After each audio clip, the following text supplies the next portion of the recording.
The Festival by HP Lovecraft. Narrated by Catalin Mititiuk. Effiaimt demons, ut quae non sunt, sic tamen quasi sint, conspiciendo omnibus exhibent. Demons work so that things that are not appear to men as if they were. Lactantius. I was far from home, and the spell of the eastern sea was upon me.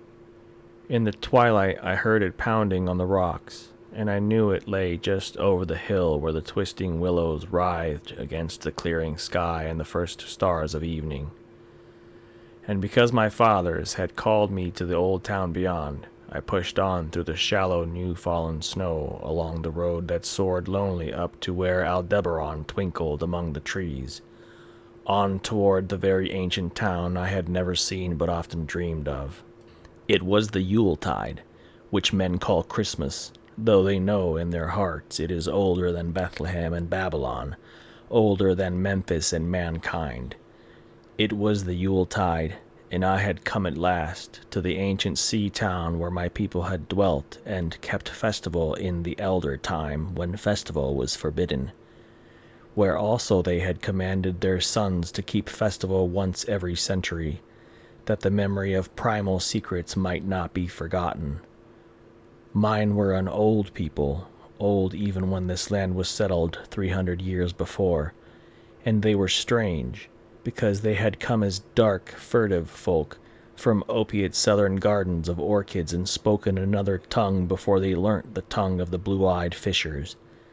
And now they were scattered, and shared only the rituals of mysteries that none living could understand.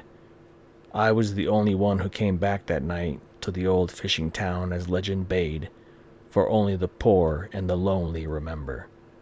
Then beyond the hill's crest I saw Kingsport outspread frostily in the gloaming, snowy Kingsport with its ancient vanes and steeples, ridge-poles and chimney-pots, wharves and small bridges, willow trees and graveyards, endless labyrinths of steep, narrow, crooked streets, and dizzy, church-crowned central peak that time durst not touch, ceaseless mazes of colonial houses piled and scattered at all angles and levels like a child's disordered blocks, antiquity hovering on gray wings over winter-whitened gables and gambrel roofs, and against the rotting wharves the sea pounded, the secretive immemorial sea out of which the people had come in the elder time. Beside the road at its crest a still higher summit rose, bleak and wind-swept, and I saw that it was a burying ground where black gravestones stuck ghoulishly through the snow like the decayed fingernails of a gigantic corpse. The printless road was very lonely, and sometimes I thought I heard a distant horrible creaking as of a gibbet in the wind. They had hanged 4 kinsmen of mine for witchcraft in 1692, but I did not know just where. As the road wound down the seaward slope, I listened for the merry sounds of a village at evening, but did not hear them. Then I thought of the season, and felt that these old Puritan folk might well have Christmas customs strange to me, and full of silent hearthside prayers. So after that, I did not listen for merriment or look for wayfarers, but kept on down past the hushed, lighted farmhouses and shadowy stone walls, to where the signs of ancient shops and sea taverns creaked in the salt breeze, and the grotesque knockers of pillared doorways glistened along deserted, unpaved lanes in the light of little curtained windows. I had seen maps of the town, and knew where to find the home of my people. It was told that I should be known and welcomed, for village legend lives long. So I hastened through Back Street to Circle Court, and across the fresh snow on the one full flagstone pavement in the town, to where Green Lane leads off behind the market house. I was glad that I had chosen to walk. The white village had seemed very beautiful from the hill, and now I was eager to knock at the door of my people, the 7th house on the left in Green Lane, with an ancient peaked roof and jutting second story, all built before 1650. There were lights inside the house when I came upon it, and I saw from the diamond window panes that it must have been kept very close to its antique state. The upper part overhung the narrow grass-grown street, and nearly met the overhanging part of the house opposite, so that I was almost in a tunnel, with the low stone doorstep wholly free from the snow. There was no sidewalk, but many houses had high doors reached by double flights of steps with iron railings. It was an odd scene, and because I was strange to New England, I had never known its like before. Though it pleased me, I would have relished it better if there had been footprints in the snow, and people in the streets, and a few windows without drawn curtains. When I sounded the archaic iron knocker, I was half afraid. Some fear had been gathering in me, perhaps because of the strangeness of my heritage, and the bleakness of the evening, and the queerness of the silence in that aged town of curious customs. And when my knock was answered, I was fully afraid, because I had not heard any footsteps before the door creaked open. But I was not afraid long, for the gowned, slippered old man in the doorway had a bland face that reassured me. And though he made signs that he was deaf, he wrote a quaint and ancient welcome with the stylus and wax tablet he carried. He beckoned me into a low, candle-lit room with massive exposed rafters and dark, stiff, sparse furniture of the 17th century. The past was vivid there, for not an attribute was missing.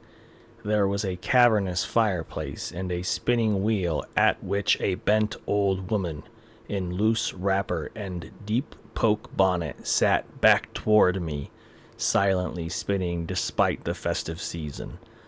An infinite dampness seemed upon the place, and I marveled that no fire should be blazing. The high-backed settle faced the row of curtained windows at the left, and seemed to be occupied, though I was not sure. I did not like everything about what I saw, and felt again the fear I had had. This fear grew stronger from what had before lessened it, for the more I looked at the old man's bland face, the more its very blandness terrified me. The eyes never moved, and the skin was too like wax. Finally, I was sure it was not a face at all, but a fiendishly cunning mask. But the flabby hands, curiously gloved, wrote genially on the tablet and told me I must wait a while before I could be led to the place of festival. Pointing to a chair, table, and pile of books, the old man now left the room, and when I sat down to read, I saw that the books were hoary and moldy, and that they included old Morrister's wild Marvels of Science, the terrible Sadducismus Triumphatus of Joseph Glanville, published in 1681, the shocking Demonolatria of Remigius, printed in 1595 at Lyon, and worst of all, the unmentionable Necronomicon of the mad Arab Abdul al-Hazred in Olaus Wormius' forbidden Latin translation, a book which I had never seen, but of which I had heard monstrous things whispered. No one spoke to me, but I could hear the creaking of signs in the wind outside, and the whir of the wheel as the bonneted old woman continued her silent spinning. I thought the room and the books and the people very morbid and disquieting, but because an old tradition of my father's had summoned me to strange feastings, I resolved to expect queer things. So I tried to read, and soon became tremblingly absorbed by something I found in that accursed Necronomicon. A thought and a legend too hideous for sanity or consciousness. But I disliked it when I fancied I heard the closing of one of the windows that the settle faced, as if it had been stealthily opened. It had seemed to follow a whirring that was not of the old woman's spinning wheel. This was not much, though, for the old woman was spinning very hard, and the aged clock had been striking. After that, I lost the feeling that there were persons on the settle, and was reading intently and shudderingly when the old man came back booted and dressed in a loose antique costume, and sat down on that very bench so that I could not see him. It was certainly nervous waiting, and the blasphemous book in my hands made it doubly so. When 11 o'clock struck, however, the old man stood up, glided to a massive carved chest in a corner, and got 2 hooded cloaks, one of which he donned, and the other of which he draped round the old woman, who was ceasing her monotonous spinning. Then they both started for the outer door, the woman lamely creeping, and the old man, after picking up the very book I had been reading, beckoning me as he drew his hood over that unmoving face or mask. We went out into the moonless and tortuous network of that incredibly ancient town, went out as the lights in the curtained windows disappeared one by one, and the dog star leered at the throng of cowled, cloaked figures that poured silently from every doorway and formed monstrous processions up this street and that, past the creaking signs and antediluvian gables, the thatched roofs and the diamond-paned windows, threading precipitous lanes where decaying houses overlapped and crumbled together, gliding across open courts and churchyards where the bobbing lanterns made eldritch, drunken constellations. Amid these hushed throngs, I followed my voiceless guides, jostled by elbows that seemed preternaturally soft and pressed by chests and stomachs that seemed abnormally pulpy, but seeing never a face and hearing never a word. Up, up, up, the eerie columns slithered, and I saw that all the travelers were converging as they flowed near a sort of focus of crazy alleys at the top of a high hill in the center of town, where perched a great white church. I had seen it from the road's crest when I looked at Kingsport in the new dusk, and it had made me shiver because Aldebaran had seemed to balance itself a moment on the ghostly spire. There was an open space around the church, partly a churchyard with spectral shafts, and partly a half-paved square swept nearly bare of snow by the wind, and lined with unwholesomely archaic houses having peaked roofs and overhanging gables. Death fires danced over the tombs, revealing gruesome vistas, though queerly failing to cast any shadows. Past the churchyard, where there were no houses, I could see over the hill's summit and watch the glimmer of stars on the harbor, though the town was invisible in the dark. Only once in a while a lantern bobbed horribly through a serpentine alleys on its way to overtake the throng that was now slipping speechlessly into the church. I waited till the crowd had oozed into the black doorway, and till all stragglers had followed. The old man was pulling at my sleeve, but I was determined to be the last. Then, finally, I went, the sinister man and the old spinning woman before me. Crossing the threshold into that swarming temple of unknown darkness, I turned once to look at the outside world as the churchyard phosphorescence cast a sickly glow on the hilltop pavement, and as I did so I shuddered, for though the wind had not left much snow, a few patches did remain on the path near the door, and in that fleeting backward look it seemed to my troubled eye that they bore no mark of passing feet, not even mine.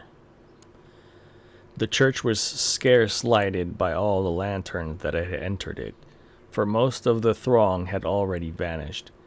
They had streamed up the aisle between the high white pews to the trap door of the vault which yawned loathsomely open just before the pulpit, and were now squirming noiselessly in. I followed dumbly down the foot-worn steps and into the dank, suffocating crypt. The tale of the sinuous line of night marchers seemed very horrible, and as I saw them wriggling into a venerable tomb, they seemed more horrible still. Then I noticed that the tomb's floor had an aperture down which the throng was sliding, and in a moment we were all descending an ominous staircase of rough-hewn stone, a narrow spiral staircase, damp and peculiarly odorous, that wound endlessly down into the bowels of the hill, past monotonous walls of dripping stone blocks and crumbling mortar. It was a silent, shocking descent, and I observed, after a horrible interval, that the walls and steps were changing in nature, as if chiseled out of the solid rock. What mainly troubled me was that the myriad footfalls made no sound and set up no echoes. After more eons of descent, I saw some side passages or burrows leading from the unknown recesses of blackness to the shaft of nighted mystery. Soon they became excessively numerous, like impious catacombs of nameless menace, and their pungent odor of decay grew quite unbearable. I knew we must have passed down through the mountain and beneath the earth of Kingsport itself, and I shivered that a town should be so aged and maggoty with subterraneous evil. Then I saw the lurid shimmering of pale light, and heard the insidious lapping of sunless waters. Again I shivered, for I did not like the things that the night had brought, and wished bitterly that no forefather had summoned me to this primal rite. As the steps and the passage grew broader, I heard another sound, the thin, whining mockery of a feeble flute, and suddenly there spread out before me the boundless vista of an inner world, a vast fungus shore litten by a belching column of sick greenish flame, and washed by a wide oily river that flowed from abysses frightful and unsuspected to join the blackest gulfs of immemorial ocean.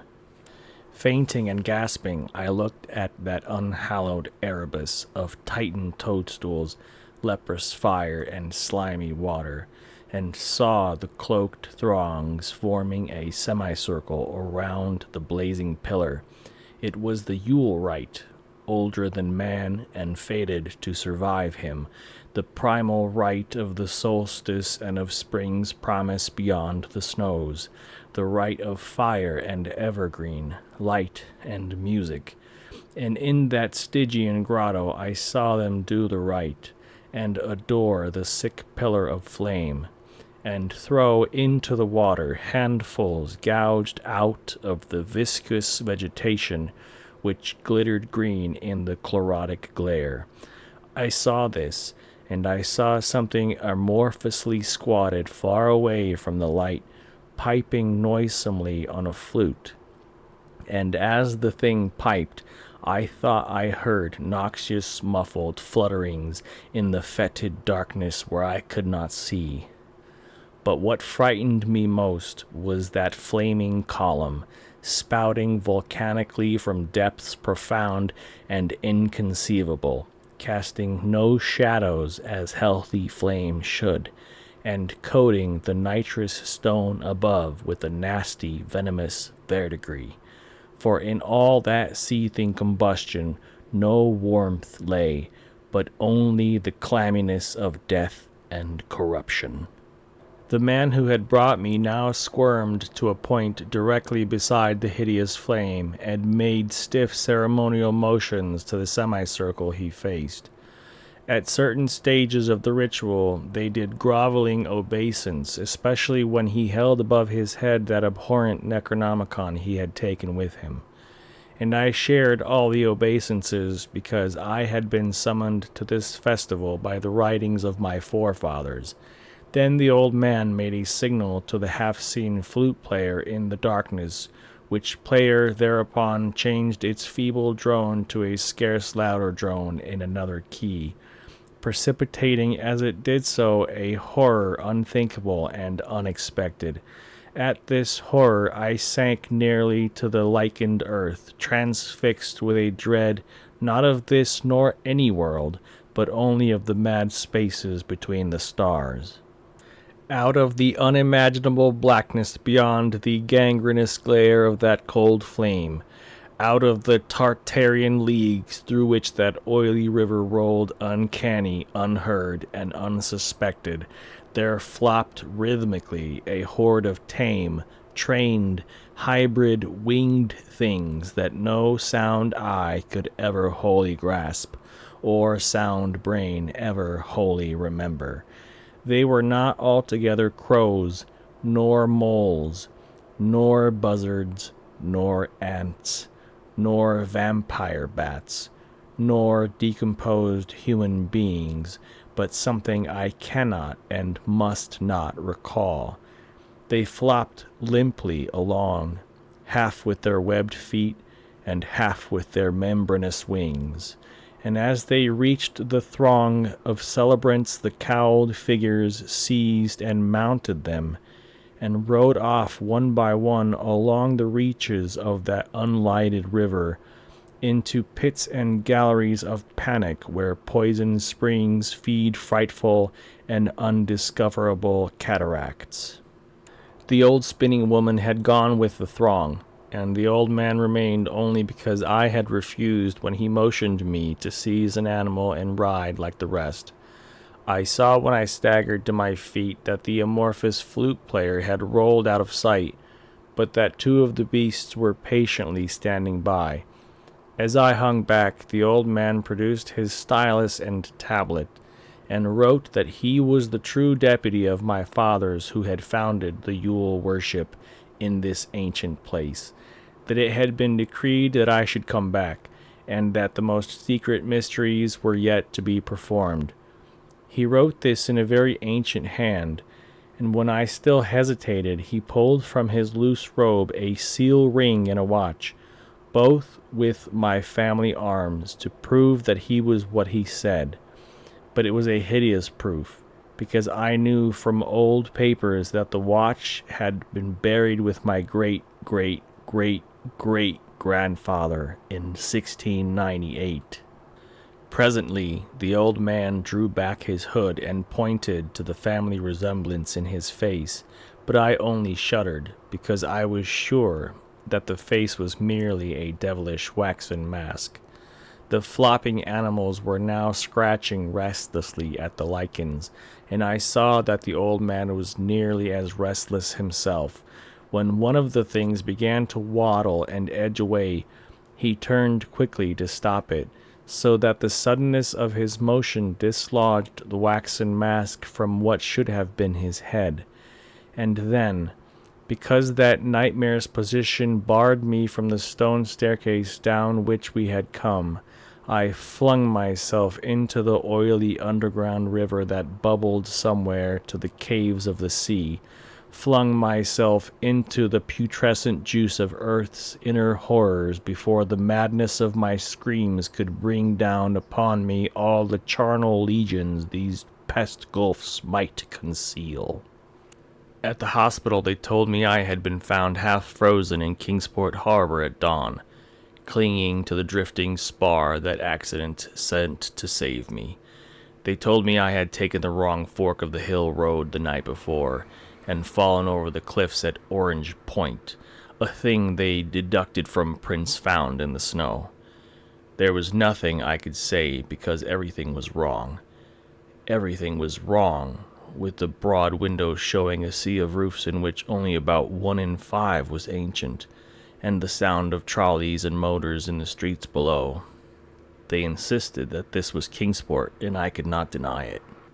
When I went delirious at hearing that the hospital stood near the old churchyard on Central Hill, they sent me to St. Mary's Hospital in Arkham, where I could have better care. I liked it there, for the doctors were broad-minded, and even lent me their influence in obtaining the carefully sheltered copy of Alhazred's objectionable Necronomicon from the library of Miskatonic University. They said something about a psychosis, and agreed that I had better get my harassing obsessions off my mind. So I read again that hideous chapter, and shuddered, doubly because it was indeed not new to me. I had seen it before, let footprints tell what they might, and where it was I had seen it were best forgotten. There was no one in the waking hours who could remind me of it, but my dreams are filled with terror because of phrases I dare not quote. I dare quote only one paragraph, put into such English as I can make from the awkward Low Latin. The nethermost caverns, wrote the mad Arab, are not for the fathoming of eyes that see, for their marvels are strange and terrific. Cursed the ground where dead thoughts live new and oddly bodied, and evil the mind that is held by no head. Wisely did Ibn Shakabak say that happy is the tomb where no wizard hath lain, and happy the town at night whose wizards are all in ashes. For it is of old rumor that the soul of the devil-bought hastes not from his charnel clay, but fats and instructs the very worm that gnaws, till out of corruption horrid life springs, and the dull scavengers of earth wax crafty to vex it and swell monsters to plague it. Great holes secretly are digged where earth's pores ought to suffice, and things have learnt to walk that ought to crawl.